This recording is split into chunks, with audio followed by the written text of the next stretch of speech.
saudara-saudari, apa kabarnya? Semoga kita semua dalam keadaan sehat dan damai sejahtera Tuhan kita Yesus Kristus selalu menyertai kita. Kali ini kita akan bersama-sama mendengarkan pengejaran topik Husul 2020, panggilan menuju kekudusan, yang akan disampaikan oleh salah satu Husul Head chapter Pangkal Pinang, yaitu Brother Ian Halawa. Saudara-saudari yang terkasih, melalui keheningan kita dapat memberikan waktu kita lebih banyak untuk Tuhan. Melalui keheningan pula kita dapat mendengarkan suara Tuhan. Namun bagaimana kita dapat menggunakan keheningan sebagai media untuk berkomunikasi dengan Tuhan? Mari kita simak pengajaran kali ini dengan topik keheningan. Francis yang terkasih dalam Kristus, pada kesempatan kali ini kita mendapatkan pelajaran dengan topik adalah keheningan. Ayat acuan Markus 1 ayat 35, di mana ada tertulis, pagi-pagi benar waktu hari masih gelap, ia bangun dan pergi keluar. Ia pergi ke tempat yang sunyi dan berdoa di sana. Rahmat yang kita dapatkan, kita meminta rahmat untuk belajar, memahami dan merangkul kesunyian sebagai bahasa yang digunakan Allah untuk berkomunikasi, memberkati dan memberi perintah kepada kita. Bunda Teresa juga mengatakan, diam adalah memberi kita perspektif baru. Kesaksian yang melibatkan pertemuan dengan Tuhan seringkali mencakup rasa seperti saya mendengar suara di hati saya, atau sesuatu memberitahu saya, atau mungkin saya hanya tahu Tuhan berbicara kepada saya. Seringkali tidak ada suara Tuhan yang terdengar secara nyata. Agak ironisnya, kita mendengar kata-kata ini dengan keras dan jelas di dalam keheningan hati kita. Menurut Ensiklopedia Katolik, dia dipahami dalam 3 tujuan.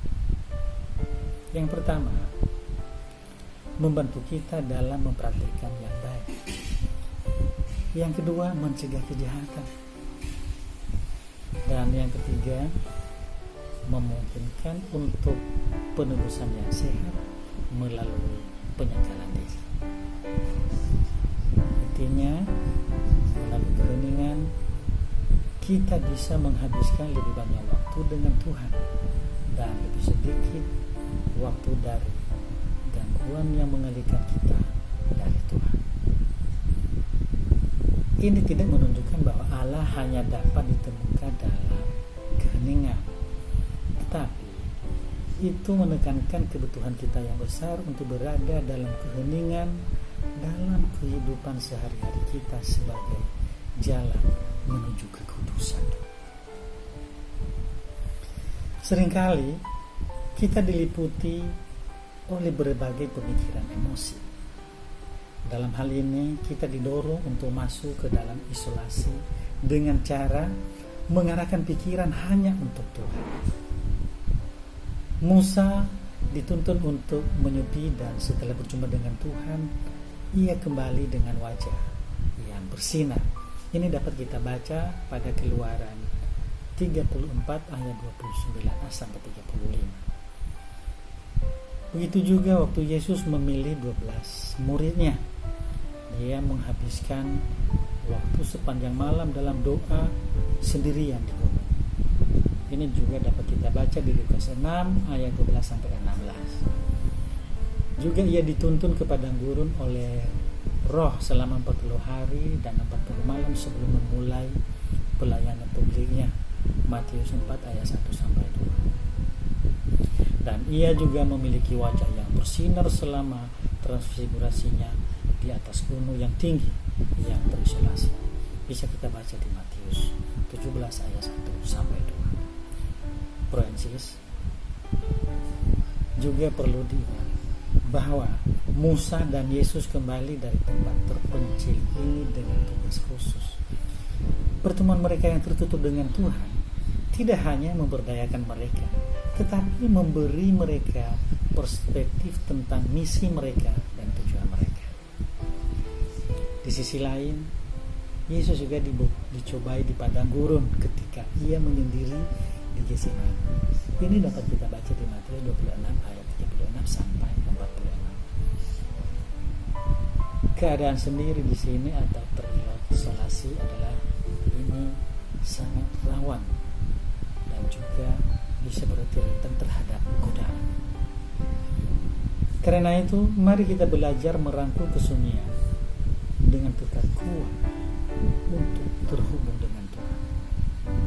Melalui ini, kita dapat mempraktikkan penyangkalan diri dan kontrol diri. Kita harus mengundang Kristus ke dalam keheningan kita agar kita tidak membiarkan pikiran kita terpengaruh oleh pikiran kecil dan jahat. Kita juga dapat belajar dari Maria, saudara perempuan Marta. Kita harus yakin untuk tetap duduk di kaki Tuhan.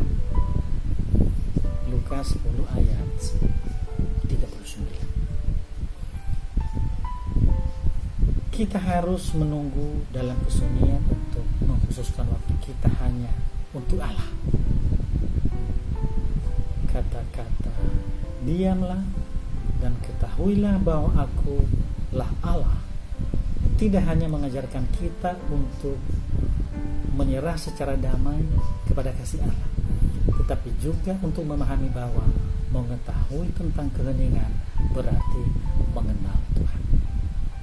Sebagai kesimpulan kepada kita adalah, mari kita mencari suara dan kehadiran Tuhan dalam keheningan, dan setelah menemukannya, mari kita berpegang teguh padanya untuk sepanjang hidup kita. Sebagai tambahan dan pertanyaan panduan bagi kita, ada dua. Yang pertama adalah, apa pertemuan Anda dengan Tuhan dalam keheningan? Dan yang kedua adalah, dengan cara bagaimana Anda bisa merangkul kesunyian dalam kehidupan sehari-hari dengan lebih baik. Itulah kira-kira pembelajaran yang dapat kita peroleh pada hari ini. Semoga ini semua dapat membantu kita untuk memperkaya iman kita. Tuhan memberkati kita semua. Amin.